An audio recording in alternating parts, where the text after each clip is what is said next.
Government പറയുമല്ലോ night life.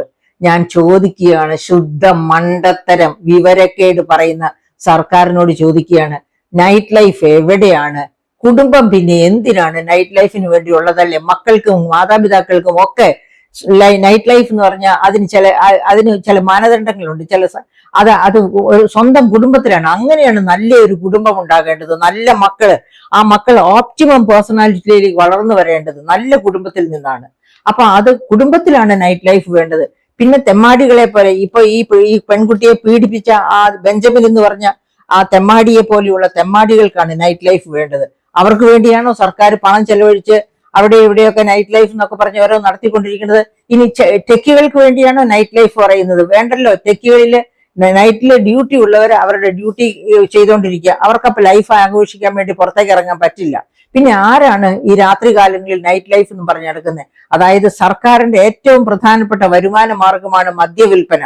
ആ മദ്യവിൽപ്പന വർദ്ധിപ്പിക്കാൻ ഏതൊക്കെ മാർഗങ്ങൾ സ്വീകരിക്കാമോ ആ മാർഗങ്ങളൊക്കെ സർക്കാർ സ്വീകരിക്കുന്നു. അതുകൊണ്ടാണ് മദ്യവും മയക്കുമരുന്നും ഒക്കെ ഇഷ്ടം പോലെ ചെലവായിക്കോട്ടെ, മയക്കുമരുന്ന് ചെലവായിക്കോട്ടെ എന്ന് ഗവൺമെന്റ് വിചാരിക്കില്ല. പക്ഷെ ഗവൺമെന്റിന്റെ മദ്യനയം മനുഷ്യരെ മയക്കുമരുന്നിലേക്ക്, അതായത് മദ്യത്തിന്റെ വില കേരളത്തിൽ ഉള്ളതുപോലെ മറ്റ് അയൽ സംസ്ഥാനങ്ങളിലെ ഇന്ത്യയിൽ എവിടെയുമില്ല. അപ്പോൾ സാധാരണ രീതിയിൽ ആ പണം ചെലവഴിക്കാൻ നിവൃത്തിയില്ലാത്ത പാവപ്പെട്ട മദ്യപന്മാരെന്ത് ചെയ്യും? മയക്കുമരുന്നിലേക്ക് പോകും. ശകലം വിഷം ഉള്ളി ചെന്ന കഴിയുമ്പോഴത്തേനും അങ്ങ് മയങ്ങുമല്ലോ അതിനായിട്ട്.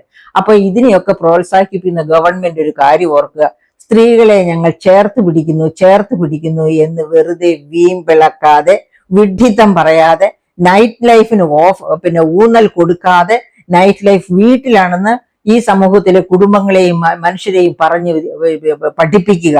അനാവശ്യ സമയത്ത് എവിടെ കണ്ടാലും നൈറ്റ് ലൈഫ് ആഘോഷിക്കാൻ നടക്കുന്നവനാണെന്ന് കണ്ടാൽ അവനെ പൂട്ടി ജയിലിലിടുക.